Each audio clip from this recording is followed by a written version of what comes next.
60 शब्द प्रति minute dictation start करते हैं 5 सेकंड बाद।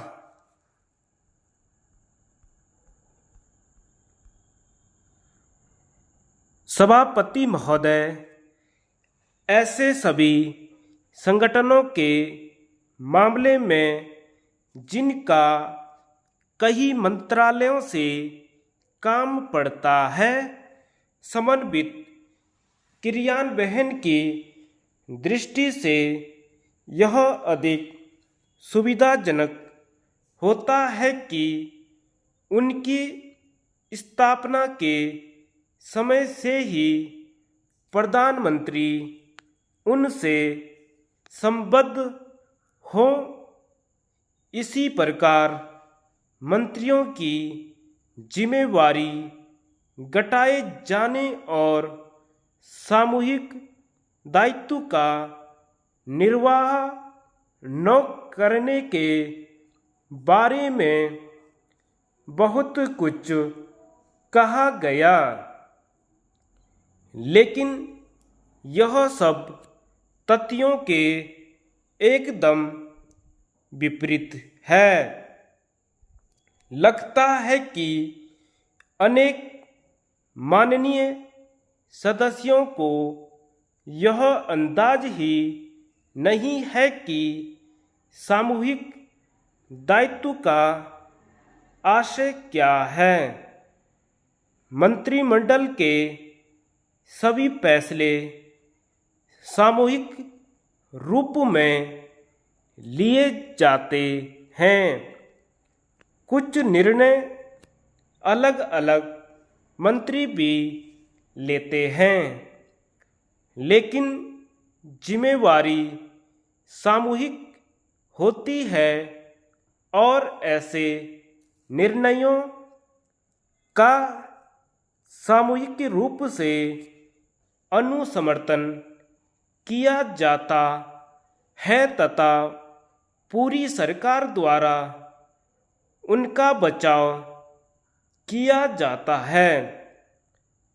आधुनिक शासन व्यवस्था में कई निर्णय मंत्रियों को तत्काल भी करने होते हैं, लेकिन ऐसे मामलों में संबद्ध मंत्री पूरी तरह जानता है कि उसे अपने निर्णय का औचित्य सदन के सम्मुख सिद्ध करना होगा और उसे पूरा विश्वास होता है कि उस निर्णय को उसके सहयोगियों का पूर्ण समर्थन प्राप्त होगा।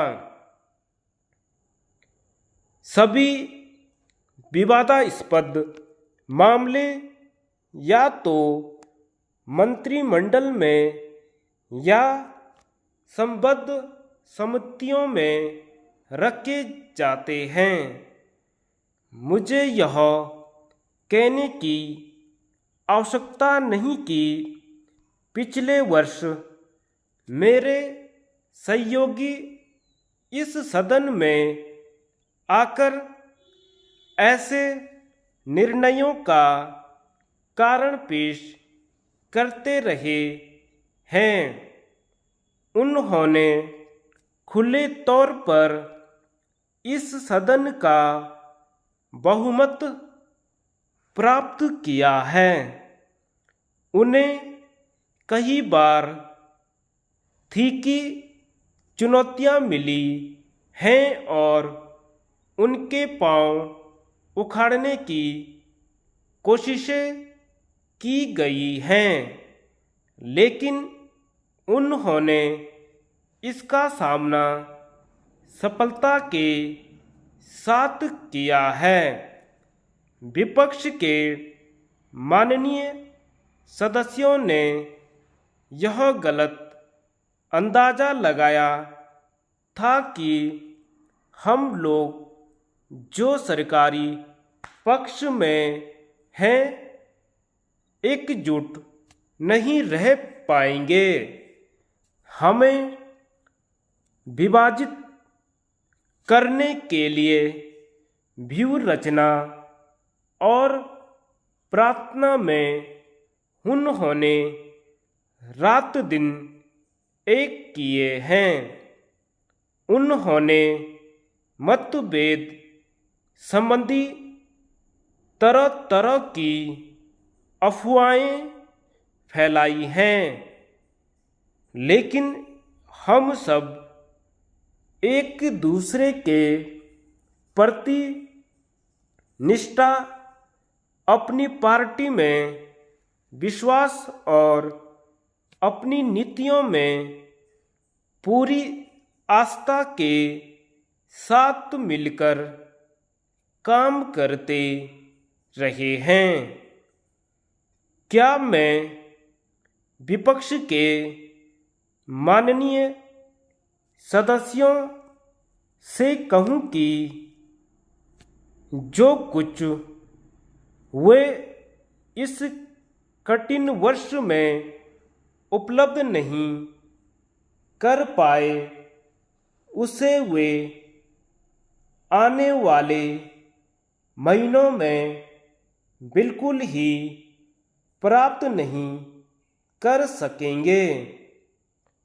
महोदय, मेरे मन में अपने सहयोगियों के प्रति आदर है। मैं उनका सम्मान करती हूँ। धन्यवाद।